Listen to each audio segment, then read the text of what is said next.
يشركون. الحمد لله والشكر على نعم الله. أشهد أن لا إله إلا الله وحده لا شريك له وأشهد أن محمدا عبده ورسوله لا نبي بعده.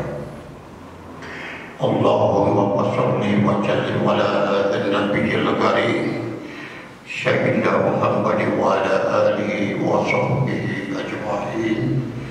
أما بعد. Hadirin yang berbahagia, pertama-tama marilah kita senantiasa bersyukur kepada Allah Subhanahu wa taala merupakan rahmat dan karunia yang Allah curahkan kepada kita. Kita saat ini masih ada dalam keadaan iman dan takwa kepada Allah Subhanahu wa taala.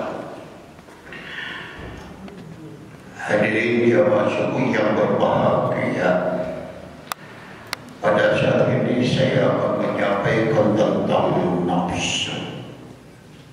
Kajian-kajian dalam kitab Syaratul Talibin.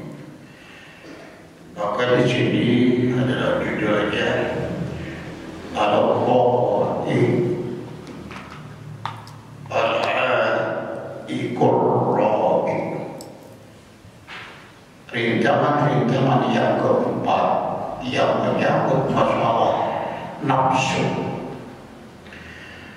Pada pertemuan yang telah lalu telah saya sampaikan, di bulan Ramadan, idza dawla syahr Ramadan fatahat abwaabul jannati wa ghulqat abwaabun nar wa sufidat syayatin. Allah bukakan pintu-pintu surga, Allah tutup pintu-pintu neraka, Allah belenggu syaitan. Yang tidak dibelenggu adalah hawa nafsu. Nah, inilah yang jadi persoalan. Maka ibadah saum itu adalah menahan hawa nafsu, mengendalikan hawa nafsu, bukan membunuh hawa nafsu. Kalau membunuh hawa nafsu maka sudah tentu kita sudah menjadi hamba Allah yang tidak berbahaya. Jadi ibadah saum bagaimana kita mengendalikan dan menahan hawa nafsu. Dan hadirin jamaah suku yang berbahagia, hawa nafsu itu ada dalam diri kita sendirinya. Itu maka sudah tentu harus kita kendalikan. Itu ya. Nah, disinilah ya. Hawa nafsu itu ada dalam diri kita, ya. Itu kepada kita pergi di mana saja kita berada, di masjid pun maka sudah tentu hawa nafsu itu kadang-kadang tidak terkendali. Ya, banyak sekali tantangan dan rintangannya. Ya, tidak betah duduk di masjid untuk berzikir kepada Allah Subhanahu wa taala. Kadang-kadang ibadah sholat kita juga tidak terpelihara. Maka ketika sholat berjamaah yang harus kita perhatikan, idza sajada, apabila imam telah sujud dalam keadaan sempurna, maka makmum melihat dulu ya kepada imam. Idza sajada fasjud, apabila imam ketika sujudnya sudah sempurna, maka makmum baru mengikuti imam. Ya. Jadi fasjud itu adalah jawab daripada iza. Fasjud adalah fi'lun amar, perintah. Iza warka, ketika imam ruku dan kelihatan imam rukunya sudah sempurna, maka kita sebagai makmum baru mengikuti ruku itu sendiri. Ya. Sholat tarawih kadang-kadang 5 menit jungkol, wah cepat, itu yang ekspres seperti begitu. perubahan beraneka dampak jadi ibadah amal yang ibadah sholat kita. Itu harus kita perhatikan. Sampai kita lihat ya, itu di media-media sampai juara satu tarawih 5 menit 23 rakaat, 7 menit 23 rakaat. Itu ya. Sampai tidak terabur jika sekarang ya poncomong seperti itu kan. Memang terus cepat gerakannya. Itulah yang harus kita perhatikan. Jadi sudah saya jelaskan, setelah mubasharah maka iblis itu masuk dalam diri kita.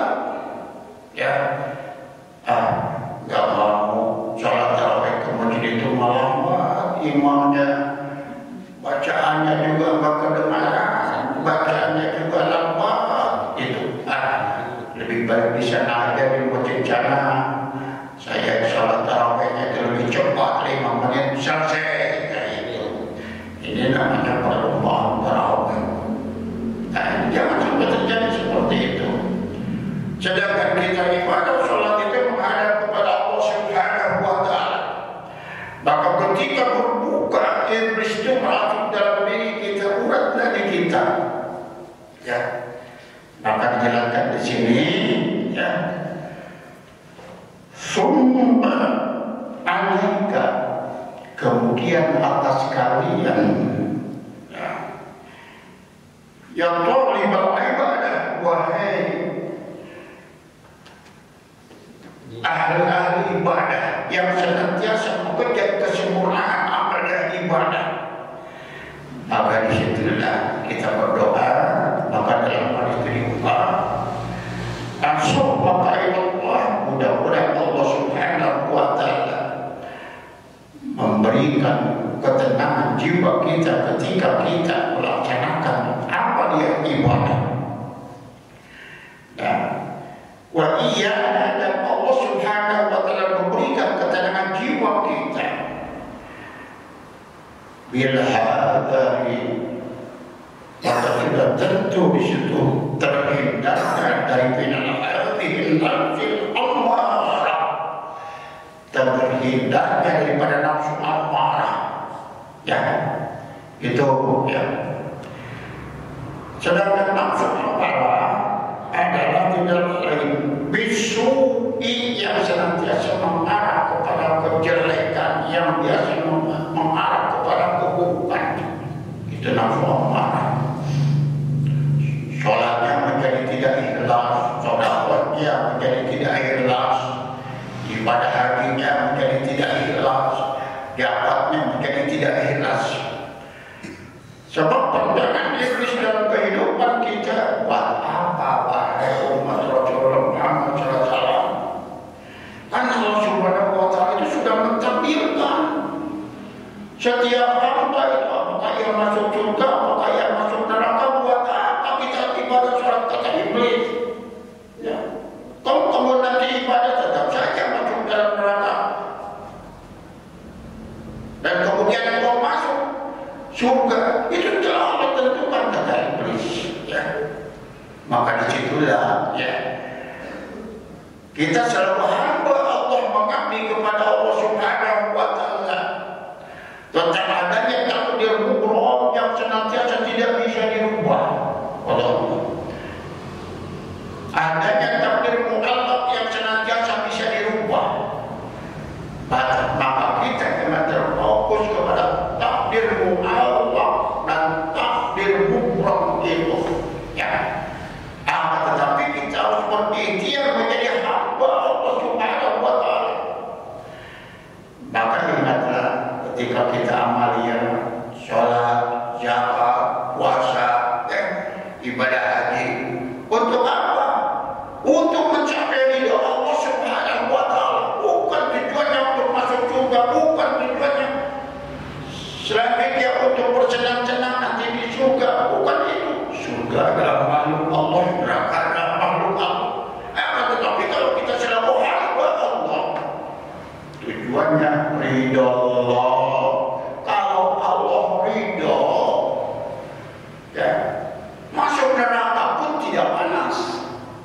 Itu ya.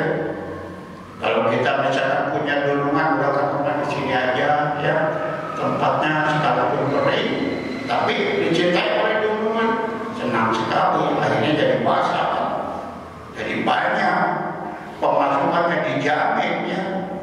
Itu maka berbeda ya. Kalau kita masuk neraka karena Allah murka kepada kita, maka itulah siksa. Bagaimana malaikat ketika menjaga neraka? Senang saja malaikat jadi menjaga neraka dan tidak kepanasan. Ya, Nabi Ibrahim alaihissalam saja dibuatkan membumbung api yang sangat dahsyat tapi tidak terasa apa-apa. Maka disitulah ya Allah Subhanahu wa Ta'ala menyelamatkan qala ya nabuni barka wa salamun ala Ibrahim.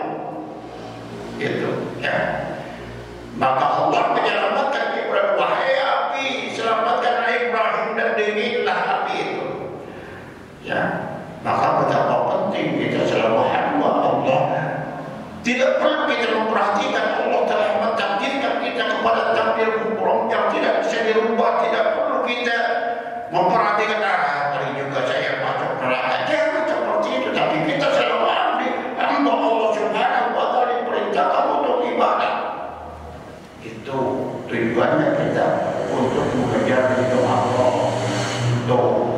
Kalau Allah ridho, sekalipun kita masuk neraka itu tidak akan terasa, tetap saja menyenangkan, tidak akan terasa panas dan siksa. Itu.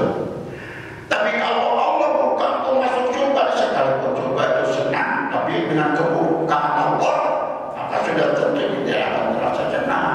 Ya, manusia kadang-kadang salah. Tujuan saya ingin masuk surga, tujuan saya ingin bahagia, tidak demikian. Jauh daripada ridho Allah Subhanahu wa Ta'ala. Kalau Allah ridho kepada kita, maka sudah tentu disitulah kita akan senang apa yang Allah ridho. Itu. Selanjutnya tentang nafsu. Nafsu itu ada dalam diri kita yang tidak bisa terhindar. Itu yang jadi persoalan. Maka kita harus melawannya. Bagaimana melawannya tentang nafsu di sini? Ya. Maka dijelaskan bahwa sesungguhnya tentang hawa nafsu yang ada dalam diri kita. Ya. Adurro adai, maka sudah tentu disitulah merupakan ya musuh kita yang senantiasa yang membahayakan. Ya. Contoh, tidak memandang kiai, tidak memandang agama, tidak memandang ulama. Kalau misalkan dia berbuat maksiat, kemudian dia diperingatkan oleh teman dan sahabatnya, ya, maka ya karena kecintaannya kepada hawa nafsu, tetap saja hukum itu menjadi tidak berlaku atas dirinya. Mengapa? Karena dia yang meracun dalam dirinya itu hawa nafsu. Orang senang maksiat, padahal maksiat itu dilarang. Karena ia mengikuti hawa nafsu, maka sudah tentu disitulah hukum menjadi tidak berlaku bagi dirinya. Itu ya. Makanya itu kenapa hawa nafsu. Kalau kita memandang seorang wanita cantik, wanita cantik, itu berarti hawa nafsu. Itu ya. Padahal tidak boleh itu di situ menurut ajaran agama. Akan tetapi disitulah hawa nafsu dalam hati kita yang tidak pernah terhindar daripada perilaku kehidupan kita sehari-hari. Oh, bodohnya itu dia hawa nafsu. Sudah jelas kita mengumpul-ngumpul dunia hanya untuk senantiasa berpaya-paya dalam kehidupan di dalam dunia ini. Itu adalah hawa nafsu. Bertentangan dengan ajaran Islam. Tapi yang namanya nafsu dihindarkan nilai-nilai tentang ajaran Islam itu terjadi. Nah, bahkan begitu berat sebetulnya menghadapi hawa nafsu yang ada dalam diri kita. Mengapa tidak pernah menghindar dan melekat dalam hati kita? Awalnya memang dari iblis hawa nafsu itu, ya. Bagaimana ketika Nabi Adam alaihissalam ya ketika hidup di surga itu digoda oleh iblis, maka jatuh ke bumi ini ya, maka dijelaskan di sini ya. Nah, ya Nabi Adam diturunkan ke alam dunia ini ya, di kampung Isar Nadi, di kampung Isar Nadi ya ini. Lalu di mana di kampung Isar Nadi ya? Min Adhen di India ya, itu dari bagian negara India itu ya. Nabi Adam itu telah dijatuhkan dari surga. Dari surga itu berpakaian lengkap, tapi begitu jatuh ke dunia maka menjadi telanjang.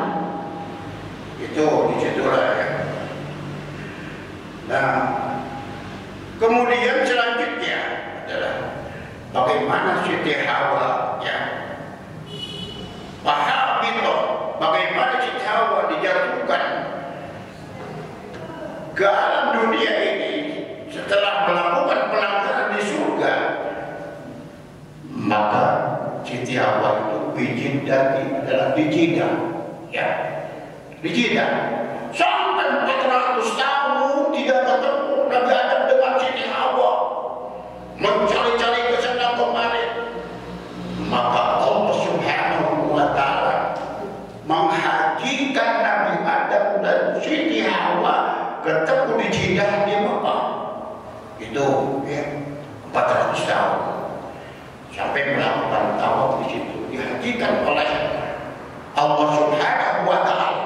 Itu ya ceritanya, karena pelanggaran dan juga dijatuhkan ke bumi yang dalam dunia. Lalu bagaimana selanjutnya? Iblis juga dijatuhkan dari surga ke bumi. Nah, di mana iblis itu? Ya, iblis itu dijatuhkan oleh Allah tempatnya di Basra ketika suatu kampung sedang melaksanakan pekerjaan, bahkan disitulah dengan pekerjaannya ya, di situ. Namun menurut keterangan bahwa ketika alam dunia pada hanya 3 makhluk yang hidup di alam dunia. Yang pertama Adam dijatuhkan ke bumi, yang kedua Siti Hawa dijatuhkan ke bumi, yang ketiga adalah iblis ya. Makanya disitulah dalam doa ya, Rabbana zalamna anfusana wa lam taghfir lana wa tarhamna terus melakukan doa di situ ya, sekitar Ka'bah. Tapi pada saat itu mungkin belum ada Ka'bah ya. Dan Allah menghakikan, maka pantas saat ini umat Islam di bulan haji itu suka melakukan pernikahan, acara pernikahan di bulan haji itu. Kenapa? Karena Allah Subhanahu wa Ta'ala menikahkan Nabi Adam dan Siti Hawa di dunia. Padahal juga sudah dinikahkan oleh kemudian dilakukan lagi untuk melaksanakan ibadah haji. Itu ya. Nah, begitulah. Iblis pun diturunkan di Basra sekitar Irak. Itu ya. Jadi 3 makhluk terus ke arah final. Ya. Maka terjadilah disitulah iblis terus menggoda. Maka kemudian hawa nafsu dalam diri kita tidak pernah menjaga, kata melekat dalam jati diri kita, maka dijelaskan lagi dalam kitab selanjutnya. Dan di sini wabala'uha ashabul bala, maka dijelaskan cobaan-cobaan Allah itu karena kehidupan di alam dunia ini karena hawa nafsu. Sungguh cobaan itu dirasakan sangat berat sekali bagi umat manusia, karena banyak manusia yang meraih hawa nafsu dalam kehidupan di alam dunia ini. Bukan karena iblis, sekalipun hawa nafsu yang ada dalam jati diri kita itu awalnya dari iblis ya. Itu selanjutnya ya, wa ilajuha aksara asya Kemudian bagaimana kita merawatnya agar terhindar daripada hawa nafsu, sungguh itu pun juga perjuangan yang sangat berat. Beberapa perkara yang ada dalam diri kita, sungguh kita susah sekali untuk menghindari perilaku hawa nafsu yang akan buka. Tapi berbeda dengan nafsu mutmainnah yang lembut. Yang lembut itu adalah bimbingan malaikat dan itu berasal dari Allah. Ya yang nafsul mutmainnah turji'i, itu adalah hawa nafsu yang lembut ada dalam diri Allah. Ya, maka kembali kepada Allah, kata Allah itu, ya, ila rabbiki radiyatan mardiyah, untuk mencari keridhaan Allah, fadhuri ibadi, maka menjadi hamba Allah, itu kata Allah. Fadhuri jannati, kalau sudah jadi hamba Allah, Allah jadi engkau adalah ahli surga. Maka ridho yang pertama itu yang menjadi persoalan. Kemudian selanjutnya, wadahuha Abdullah Daim. Maka disinilah ya, bahwasanya penyakit tentang hawa nafsu itu lebih berat. Ya, bagaimana kita mengobatinya? Maka dijelaskan lagi, watawawuhas kaladai. Cara pengobatannya juga berat untuk hawa nafsu ini. Pengobatannya berat, penyakitnya memang sungguh gokil, sungguh menjelekan hawa nafsu itu. Ya, pertentangan dalam nafsu dengan nafsu mutmainnah. Maka selanjutnya, wa inna dzalika li'amri, ini pastinya kita harus memperhatikan dua perkara. Bagaimana disinilah ahaduma, satu daripada dua perkara itu, anda itu pun jadikan hawa nafsu akan muka itu menjadi musuh. Itu ya, bagaimana menjadi musuh? Tidak banyak berpikir kepada Allah Subhanahu wa ta'ala.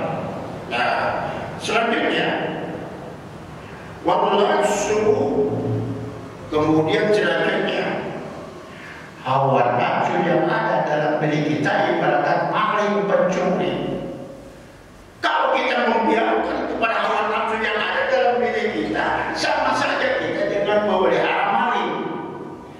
Kalau kita lebih mengarah kepada nafsu amarah, maka sama saja kita dengan memelihara maling. Bagaimana kita memelihara maling? Ada seorang pencuri masuk rumah saudara kita berjalan, kemudian kita pelihara dalam kehidupan kita. Tidak mungkin dia mencuri barang kita, pasti mencuri barang orang lain, tetapi kita kena dampaknya. Nafsu pun dalam diri kita, seandainya kita tidak mampu menjadikan nafsu amarah itu sebagai musuh kita, adu pun ibaratkan kita memelihara maling itu, ya. Nah, selanjutnya misalkan Nabi Dahil Baitim Azadil Hidar Iladu Azadil Hilal, apabila nafsu itu telah ada dalam diri kita, maka memang benar bahwa nafsu itu bagaikan kita dalam suatu rumah yang tidak pernah terpisah dari kita. Nah, maka jadikan nafsu amarah kita, hawa nafsu yang ada dalam hati diri kita, adukun jadilah sebagai musuh. Bisakah seperti contohnya? Ya, kadang-kadang kita ya untuk berbuat sedekah keluar berarti di kumpul kerjaan kedok sikro gitu kan. Nah, itu bagaimana di situ? Ada wujudnya. Bahkan nafsu amarah itulah yang tidak bisa dikendalikan oleh kita. Itu nafsu amarah kita kadang-kadang membicarakan sahabat dan teman kita dengan kejelekan. Lebih-lebih di bulan puasa ini, kalau kita menjelekkan orang lain yang jelas-jelas dia adalah baik, soleh, bagaimana?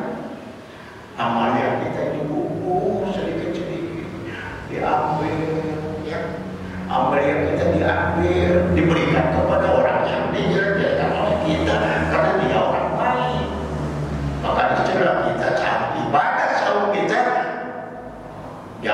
menjadi hamba yang gibah, namimah, provokator, dan jangan berbuat bohong.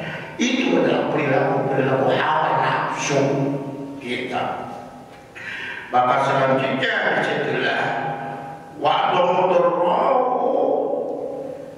sungguh bahwasanya ya hawa nafsu itu adalah suatu dorongan dalam diri kita yang senantiasa membawa kepada Allah.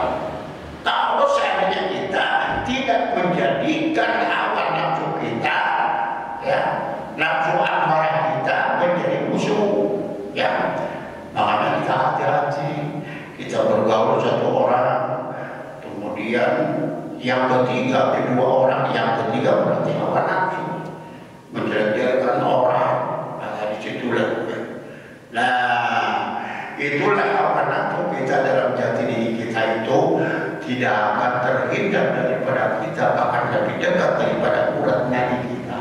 Itu makanya amaliyah ibadah kita banyak hamba Allah di alam akhirat nanti yang termasuk kata bori kelompok muklis yang bangkrut dalam kehidupannya di alam dunia karena ia sibuk dengan urusan menjelek-jelekan orang lain, padahal dirinya sungguh termasuk orang yang lebih buruk seperti itu.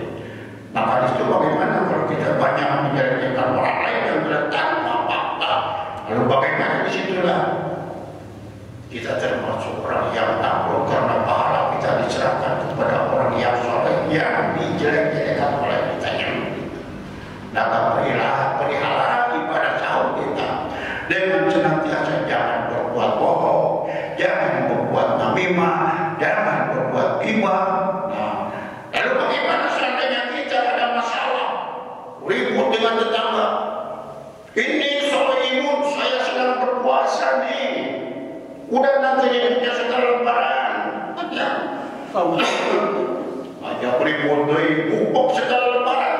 Sarwa kayaknya udah ada hasilnya ibadah puasa sebulan kan gitu. Jadi menjadi hamba Allah pribadi mutakin itu bagaimana?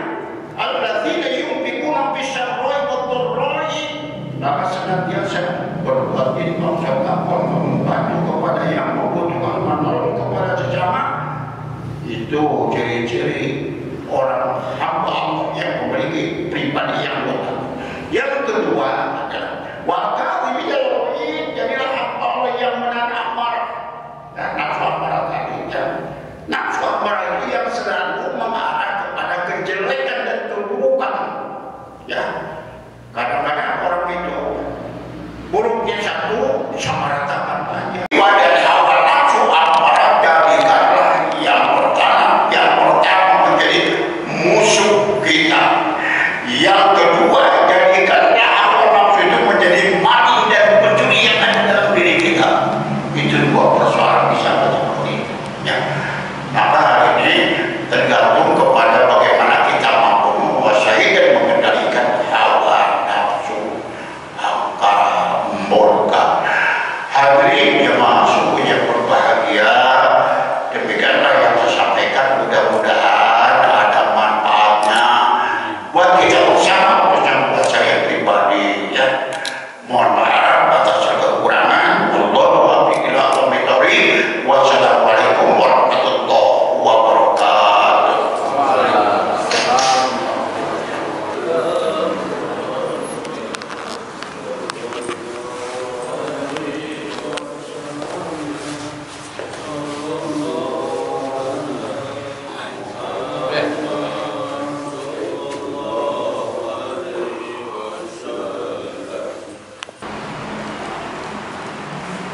Ayo Pak.